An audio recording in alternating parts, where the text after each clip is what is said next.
முன்னொரு காலத்தில் ஒரு நதிக்கு பக்கத்தில் ஒரு கிராமம் இருந்தது. அந்த கிராமத்தில் இருக்கிற எல்லோரும் ரொம்ப கஷ்டப்பட்டு வேலை செய்து பணம் சம்பாதிச்சாங்க. அந்த கிராமத்தில் ராமு என்ற ஒரு பையன் தன் குடும்பத்தோடு வாழ்ந்து வந்தான். அவன் மாடு மேய்க்கிற பையன்.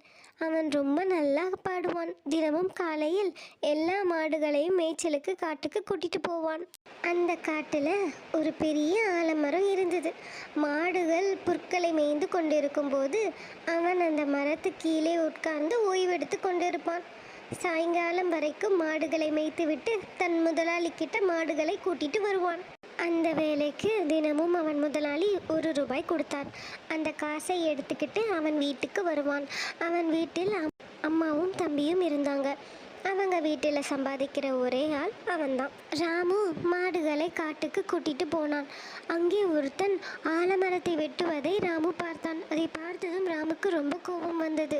அந்த ஆள் மரத்தை வெட்டாமல் இருக்க ராமுக்கு ஒரு யோசனை வந்தது. உடனே அவன் சென்று புத்திசாலித்தனமாக சொன்னான், இந்த மரத்தை பற்றி உனக்கு தெரியாதா? ரொம்ப வருடங்களுக்கு முன்னாடி இந்த மரத்துக்கு ஒரு சாமியார் ஒரு ஆசீர்வாதம் கொடுத்தார். யாராவது இந்த மரத்தை வெட்டினா உடனே இந்த மரத்துக்கு உயிர் வந்து அவங்கள கொன்றுவிடும் என்றான். ராமு சொன்னதை கேட்ட அந்த ஆள் அவன் சொன்னதை அப்படியே நம்பி பயந்து ஓடி போனான். கொஞ்ச நேரம் கழித்து உண்மையிலேயே அந்த ஆலமரத்துக்கு உயிர் வந்தது. ராமுவுக்கு நன்றி சொல்லியது.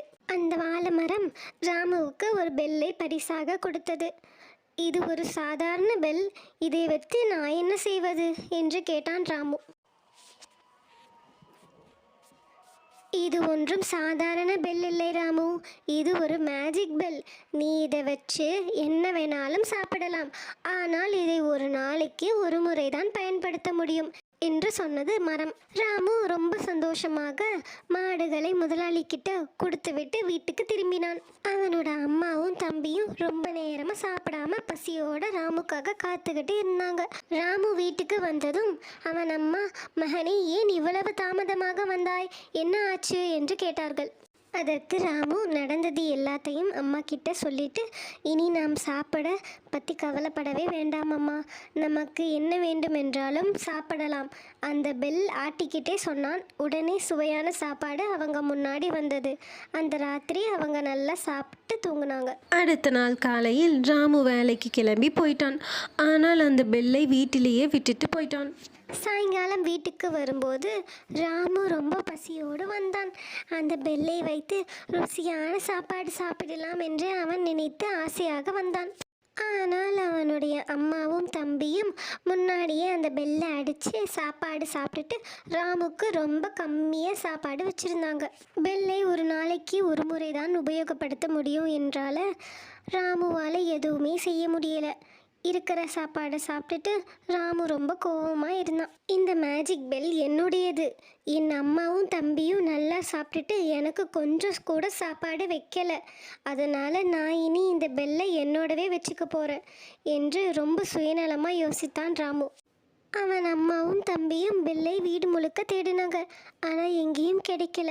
சாயங்காலம் ராமு வீட்டுக்கு திரும்பியதும் ராமுவோட தம்பி, அண்ணா எனக்கு ரொம்ப பசிக்குது, நான் ரொம்ப நேரமாக நீ கொண்டு வந்த பெல்லை தான் தேடிட்டு இருக்கேன், ஆனால் எவ்வளவு தேடியும் எங்களுக்கு கிடைக்கல என்று சொன்னான்.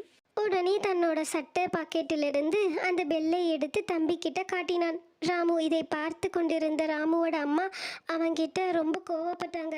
நீ இந்த பெல்லை உன்னோட கொண்டு சென்றியா? உன் தம்பி காலையிலேருந்து ஒன்றுமே சாப்பிடலை. நீ உன்னோட சுயநலத்துக்காக எங்களை பட்டினி போட்டுட்டேல அப்படின்னு ரொம்ப கோவப்பட்டாங்க. தன் தவறை உணர்ந்த ராமு அம்மா கிட்ட மன்னிப்பு கேட்டான்.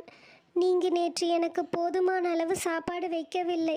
எனக்கு ரொம்ப பசியாக இருந்துச்சு. அதனால தான் சுயநலமாக யோசிச்சுட்டேன். இன்னொரு முறை நான் இப்படி சுயநலமாக யோசிச்சு என் வாழ்க்கையில் எப்போவுமே தப்பு பண்ண மாட்டேமா என்று அந்த பெல்லை ராமு அம்மாவிடம் கொடுத்து மன்னிப்பு கேட்டான். கதையோட நீதி, என்ன ஆனாலும் நாம் சுயநலமாக யோசிக்கக்கூடாது. உங்களுக்கு என்னோடய வீடியோஸ் பிடிச்சிருந்ததுன்னா லைக் பண்ணுங்கள், ஷேர் பண்ணுங்கள், சப்ஸ்கிரைப் பண்ணுங்கள். தேங்க்யூ.